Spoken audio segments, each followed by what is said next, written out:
Hi, fourth graders. Mrs. Somick here for our day 2 mini lesson on conflict.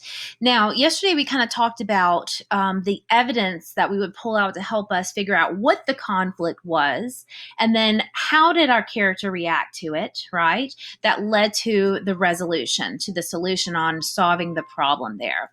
Now, today we're going to really kind of focus in on the different types of conflict. So yesterday we talked about how they resolved it, but what are the different types of conflicts that our characters could face? Okay, so before I get into today's lesson, I've got a short vocab here for you that's going to talk about conflict in literature here. Let's take a look. I got a story to tell. Conflict. Like slaves rising up against a slave master. Got a story to tell. Like Ishmael up against the well. I got a story to tell. Conflict. Or like you versus yourself. Yeah. Everybody's got a story to tell, but without conflict, you're not telling it well. A struggle or a problem that needs solving. Overcoming conflict keeps the plot evolving. The antagonist is always pitted against the main character. That's the protagonist. The antagonist could be another character, but could be some other forces sitting there up in the plot. There's the main conflict, but there can also be smaller conflicts that the reader can read. And some conflicts happen externally while others are inside the mind. You can see conflicts of the mind are internal struggles. Character versus self. The inner mind tussles with the issues of the heart. To stop or to start, to stay or to part. Which action is smart? The point of the story is to resolve it all. Conflict creates tension that rises and falls. In a good story, action rises to the conflict, and conflict resolves when somebody solves it. No conflict like no horses at the rodeo. Conflict helps determine where the story goes. The problem that a character must overcome. Without conflict, you got no story. You're done. No conflict like no horses at the rodeo. Conflict helps determine where the story goes. The problem that a character must overcome. Without conflict, you got no story. You're done. Boring story plot, I got the perfect timing. Mix it up with a little external conflict. Character versus character. Yeah, you know the narrative. Think about Peter Pan and Captain Hook scaring him. And character versus nature's next. A problem with something in nature, like when a character is trapped on a deserted island and all of nature's forces are constantly trying. And also there's character versus society. Moral standards versus improprieties. When characters disagree with society's beliefs, they might plan to march and take it to the streets. Think Rosa Parks, think A Wrinkle in Time. The best story's gonna have conflicts of both kinds. Like Peter Pan is up against the villain Captain Hook, but he's also fighting growing up. Take a closer look. No conflict like no horses at the rodeo. Conflict helps determine where the story goes. The problem that a character must overcome. Without conflict, you got no story. You're done. No conflict like no horses at the rodeo. Conflict helps determine where the story goes. The problem that a character must overcome. Without conflict, you got no story. You're done. All right, friends, I hope you enjoyed that for today. So they did a great job of explaining the different types of characters, which we started yesterday. We know we have a person versus nature, person versus society, self, and person versus person. So I've got a little flip book here that we're going to get started. Now, I have a short passage. I'll read it to you. I want you to think about, the different types of conflict we have. And I'm going to give you some other book examples here. And I just realized Miss Somick was kind of giving away some of the clues. So let me pause and hide it. All right, friends, I'm back. I was giving away too many clues on the first one, so I had to go back and hide it there. Okay, like I said, I'll read the passage, give you some book examples, and we're going to try to figure out what type of conflict we're facing here. Okay, let's get going. Justin has never been much of an outdoors person. He'd rather sit in his bedroom, eat chips, and play video games. However, Justin's dad has made it his mission to get Justin outside and moving. One Saturday morning, Justin's dad insists that they go on a hike in the mountains of California. After 2 hours of hiking, there's an earthquake and rocks begin sliding down the side of the mountain. Justin's dad's leg gets pinned beneath a rock and he can't move.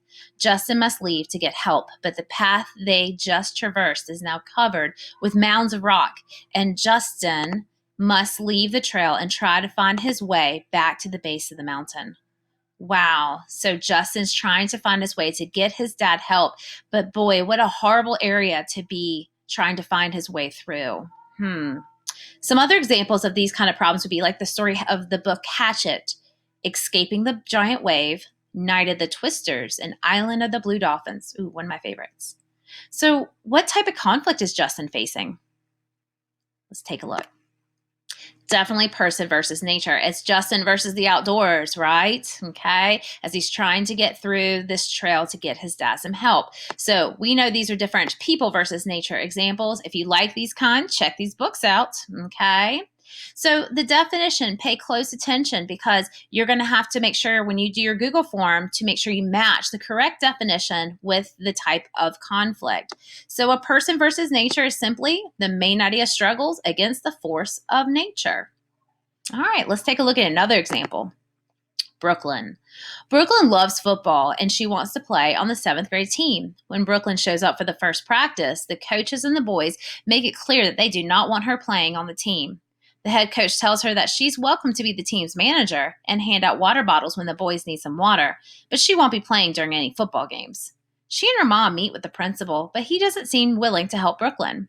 She vows to expose this injustice to the school board. Meanwhile, the parents of the other football players begin to express their opinions. It seems as though no one thinks Brooklyn should be allowed to play on the 7th grade football team. So think about what Brooklyn's problem is. She's not being allowed to play football because she's a girl. So what kind of conflict would this be? Other examples might be The Giver, Among the Hidden, The Hunger Games, or Number the Stars. So person versus society. All right. So this is where we feel like an injustice is happening. And if you kind of are interested about these types of conflicts, these would be good book examples that you could check out. So our definition to match up with person versus society, like I said, the main character struggles against an unfairness and injustice in society. She wants to make that change there just so anyone can play football if they love it. All right, next one. All of Lane's friends are going to a movie this Saturday, but Lane can't join them. He doesn't have enough money to pay for a ticket himself, and his parents refuse to give him any more money.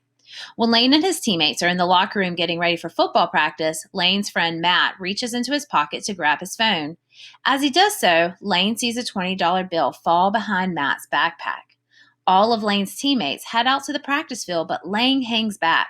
He's alone in the locker room, staring at the $20 bill. Lying on the floor, there's no way Matt would ever know if Lane took it, and the money would cover the cost of the movie. Lane reaches down and plucks the money off the floor. As he stuffs it in his backpack, he feels guilty. If I don't take it, someone else will, he reasons with himself. So his problem, he's reasoning with himself and he feels guilty for the decision that he made. So what kind of conflict would this be? Other examples might be Fish in a Tree, Counting by Sevens, Crash, or The Tiger Rising. This would be person versus themselves. This is an internal conflict, okay? So again, great book examples that if you'd like to check out and try.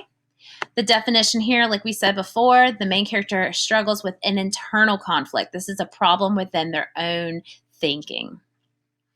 All right, last one here, Lily. Lily's mom has an electric cutting machine, and one Sunday, Lily used it to cut her name out of vinyl and then adhere it to her water bottle. When the kids at school see it on Monday, many of them ask her to make a personalized water bottle for them. Lily decides to charge $15 for each water bottle. She's thrilled about making a little extra spending money. By the end of the week, however, a few of her classmates cancel their orders. They inform Lily that a fellow classmate, Gina, had offered to make them a personalized water bottle for just $12. Lily is appalled that Gina is copying her idea and stealing her customers. She confronts Gina, but Gina is unapologetic. Lily vows to win her customers back and put Gina out of business. So Lily's got a problem. Lily's problem is with Gina, right? Other examples of these kind of conflicts, Harry Potter, Holes, Shiloh, The Lion, Witch, and the Wardrobe.